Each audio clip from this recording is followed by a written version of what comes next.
The critics hate it. It's not a good movie. I liked it. If you say that, you'll lose your credibility. But I did. I mean, it's not perfect by any stretch, but... What? An amazing experience?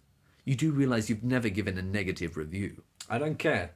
I mean, I can't tell people that I didn't like it. Yes, you can! Batman v Superman is an incoherent mess completely overstuffed with way too many plot points. It suffers from an overabundance of CGI, and it's more interested in setting up sequels than actually telling a good story. See? Easy. Sure, lying might be easy, but I'm not going to lie to my audience. Okay, what happens if you recommend this movie and everybody who goes to see it absolutely hates it? They'll just have to respect my opinion. You are risking losing your viewership. Look, I go to the movies because I love film. I like to think I have a fairly rounded concept of quality, and guess what? I'm allowed to disagree with the critics from time to time. Okay, fine.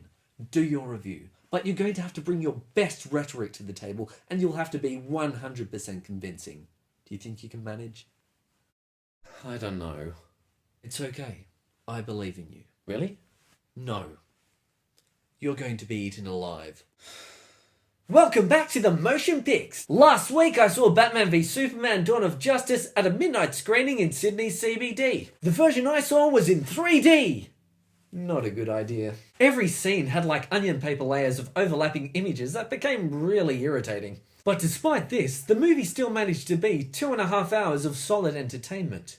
The film is directed by Zack Snyder, the man responsible for introducing the world to Gerard Butler's shirtless shouting. This is Historically inaccurate! Sparta! Henry Cavill once again plays the red-caped alien known as Superman, who in this film is under the accusing finger of society who believe him to be a massive threat. Ben Affleck proves to us all that he was an excellent choice to portray the Dark Knight. He's fearsome, formidable, but his demons often get the better of him. Jesse Eisenberg is a nutty and idiosyncratic version of Lex Luthor. Now his performance might rub you the wrong way. Personally, I really enjoyed it.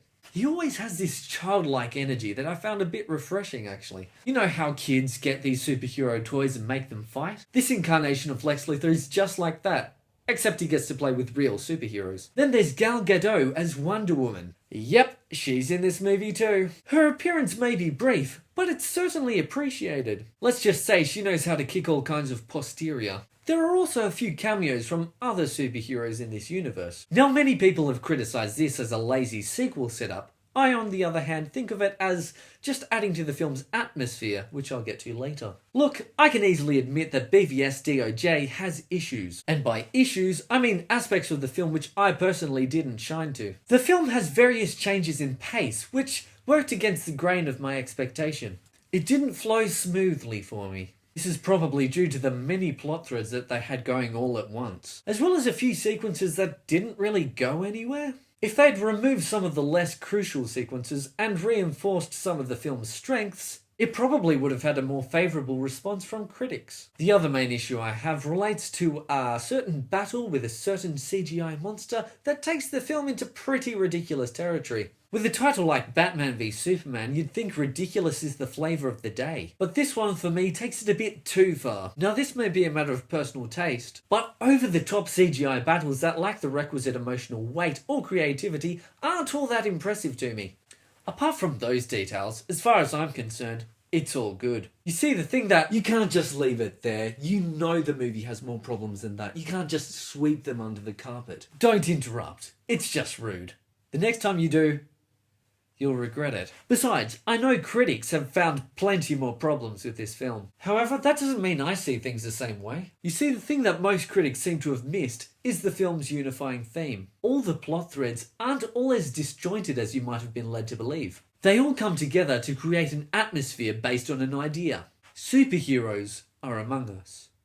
How should we react? Well, we should react by completely panning this movie, because it deserves it. You can't just gloss over everything.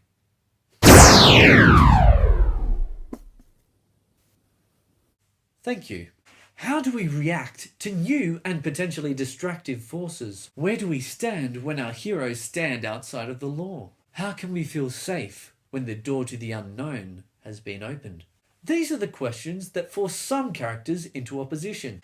They are also questions that manage to oppress other characters. And thirdly, they are questions that can be exploited for selfish gain. 3 main questions, 3 different sides, 1 long build-up culminating in a series of confrontations that are both physically and psychologically demanding. Batman v Superman isn't just a series of silly punch-ups between 2 comic book favourites. It's a clash of ideologies as well as a clash of fists.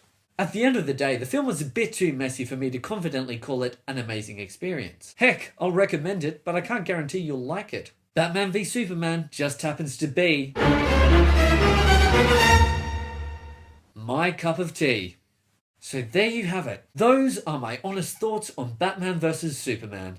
I'm sure this film will spark a lot of discussion, which I wholeheartedly encourage in the comment section below. If you enjoyed this video, please hit like and hit subscribe for the full Motion Pix experience. Till next time.